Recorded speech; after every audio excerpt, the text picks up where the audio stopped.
বন্ধুরা, আজকে আমি রান্না করব আলু ফুলকপি মটর টমেটো দিয়ে একটা রেসিপি। তার জন্য আমি এই যে ছোট আলুটাকে সিদ্ধ করে ছুলে নিয়েছি, ফুলকপিটাকে কেটে আমি ভাপিয়ে নিয়েছি, মটরটাকেও ভাপিয়ে নিয়েছি। এখন আমি রান্না করব এটাকে। এখন আমি কড়াইতে, তার জন্য আমি অল্প তেল দিয়ে কড়াইটা গরম হয়ে গেছে। এখন আমি তার জন্য অল্প তেল দিয়ে দিচ্ছি। তেলটা গরম হলে আমি ফুলকপি আলুটাকে লাল করে ভেজে নেব। তেলটা গরম হয়ে গেছে আমার। এখন আমি এখানে প্রথম আলুগুলোকে ভেজে নেব।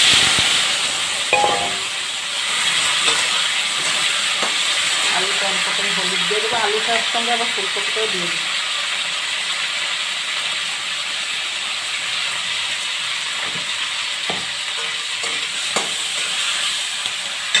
সঙ্গে ফুলকপিটাকে দিয়ে ভালো করে ভেজে নিচ্ছি।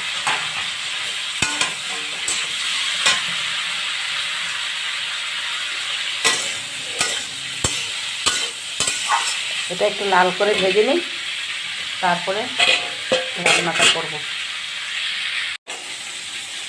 আমার ফুলকপি আলুটা একটু লাল লাল করে ভাজা হয়ে গেছে। এখন আমি এটাকে নামিয়ে নিচ্ছি।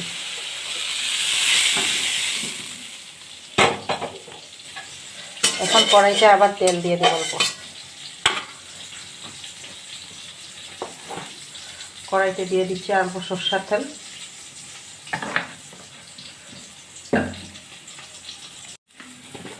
তেলটা গরম হয়ে গেছে, তবে এখন আমি এখানে অল্প জিরা ফোড়ন দিয়ে দিচ্ছি। সঙ্গে আমি এখানে পেঁয়াজ আর জিরা বাটাটা দিয়ে দিচ্ছি।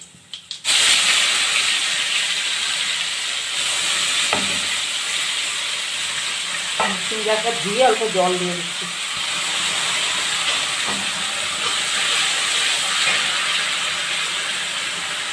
ওটা যেখানে আছে ধনে গুঁড়ো, লঙ্কার গুঁড়ো আর লবণ দিয়ে দিলাম।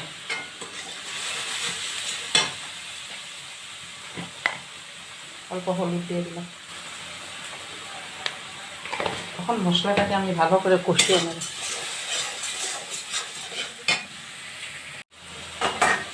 মশলাটা আমার প্রায় ভাজা হয়ে গেছে। এখন আমি এখানে আলু ফুলকপিটা ঢেলে দিচ্ছি। তারপরে দেবো আমি মটরটাকে ঢেলে দিচ্ছি।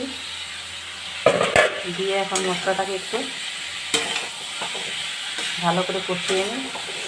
মশলা দিয়ে ফুলকপি আলু মটরটাকে আমি ভালো করে কষিয়ে নিই। ফুলকপি আলু মটরের সবজিটা পুরো আমার ফ্রাই হয়ে গেল। প্রায় 10 মিনিট প্রথম ফ্রাই করেছি তাকে। তখন এখানে আমি জল দিয়ে দিচ্ছি।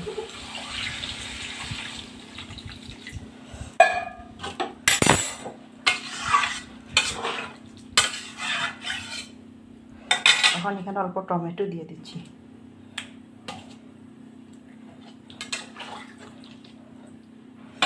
এখন এটাকে আমি অল্প ঢেকে দেব।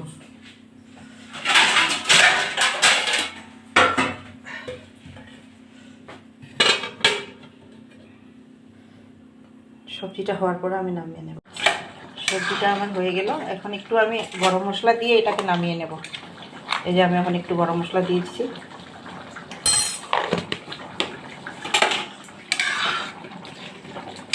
হয়ে গেছে, এখন আমি নামিয়ে নিচ্ছি।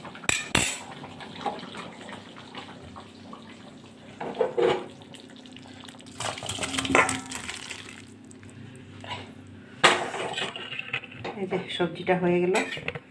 কেমন হয়েছে একটু বানিয়ে খেয়ে দেখবেন আপনারাও এইভাবে।